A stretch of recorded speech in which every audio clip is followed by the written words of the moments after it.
نحمده ونصلي ونسلم على رسوله الكريم اما بعد فاعوذ بالله من الشيطان الرجيم بسم الله الرحمن الرحيم قال الله تبارك وتعالى جل شانه في القرآن المجيد والفرقان الحميد رضي الله عنهم ورضوا عنه آمنت بالله صدق الله العظيم۔ خالق کائنات جل جلالہ نے قرآن مجید فرقان حمید کے اندر بہت سارے مقامات پر ایسی ہستیوں کا ذکر کیا ہے کہ جو اللہ تبارک و تعالیٰ سے راضی ہیں اور اللہ تبارک و تعالیٰ ان سے راضی ہے۔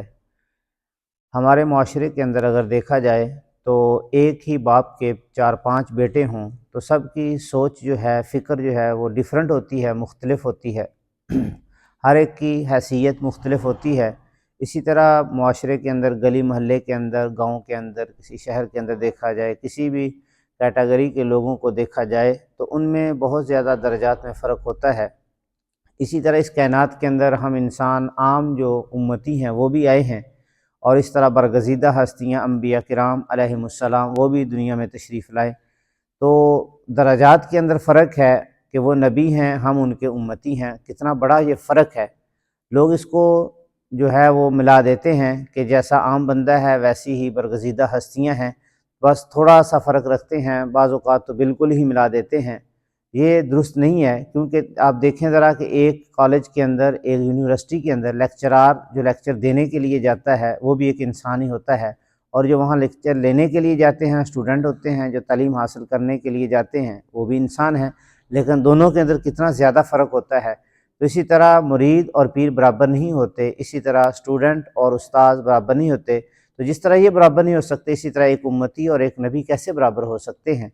تو وہ برگزیدہ ہستیاں جن کو اللہ نے بہت زیادہ شان عطا فرمائی ہیں، اللہ سے وہ راضی ہو گئے اور اللہ ان سے راضی ہے، لیکن پھر بھی وہ اللہ کی رضا ہر وقت چاہتے ہیں اور اس پر جو ہے وہ استقامت کا مظاہرہ کرتے ہیں کہ اللہ تبارک و تعالیٰ جس طرح ہم اس سے راضی ہیں وہ بھی ہم سے راضی ہو جائے، حالانکہ اللہ تعالیٰ ان سے راضی ہوتا ہے۔ وہ معصوم ہستیاں ہوتی ہیں، ان کا ذکر قرآن مجید کے اندر ملتا ہے۔ حضرت زکریا علیہ السلام کا واقعہ دیکھا جائے، سورہ مریم کے شروع میں ہی اللہ تعالیٰ نے اس کا ذکر فرمایا ہے کہ حضرت زکریا علیہ السلام بوڑھے ہو گئے، بال سفید، اور دعا کرتے ہیں کہ مولا وَلَمْ أَقُمْ بِدُعَائِكَ رَبِّ شَقِيًّا، مولا مجھے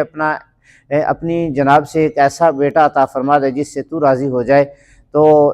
کہتے ہیں کہ وَلَمْ أَقُمْ بِدُعَائِكَ رَبِّ شَقِيًّا، اے میرے مولا میں نے جب بھی تجھ سے دعا مانگی ہے تو نے قبول کیا ہے، اور کبھی بھی مجھے نامراد نہیں واپس پلٹایا۔ میری دعا کو ایسا نہیں ہے کہ کبھی آپ نے شرفیت کے یا شرف کے درجے سے جو ہے وہ واپس کر دیا ہو، ایسا کبھی نہیں، لیکن پھر بھی اللہ کی رضا کے لیے کام کرتے ہیں۔ تو عام نبیوں کے واقعات دیکھے جائیں تو وہ اللہ سے راضی، اللہ ان سے راضی ہے، لیکن پھر بھی اللہ کی بارگاہ میں اللہ کی رضا کی دعائیں ہی کرتے رہے۔ لیکن آئے ذرا میرے اور آپ کے آقا کریم علیہ الصلاۃ والتسلیم نبی رحمت صلی اللہ علیہ وسلم کی شان اور عظمت دیکھیں کہ سارے نبی اللہ کی رضا کو چاہتے رہے، لیکن اللہ تبارک و تعالیٰ پیارے آقا صلی اللہ علیہ وسلم کو فرماتا وَلَسَوْفَ يُؤْتِيكَ رَبُّكَ فَتَرْضَىٰ، اے محبوب کریم علیہ السلام اللہ تعالیٰ آپ کو قریب اتنا عطا فرمائے گا کہ تم اپنے خدا سے راضی ہو جاؤ گے۔ اعلیٰ حضرت عظیم البرکت شاہ امام احمد رضا خان فاضل بریلوی رحمۃ اللہ تعالیٰ علیہ، آپ نے بہت خوبصورت بات کی ہے کہ خدا کی رضا چاہتے ہیں دو عالم، خدا کی رضا چاہتے ہیں دو عالم، خدا چاہتا ہے رضائے محمد صلی اللہ علیہ وسلم، کہ ہر نبی، ہر ولی، ہر برگزیدہ ہستی اللہ کی رضا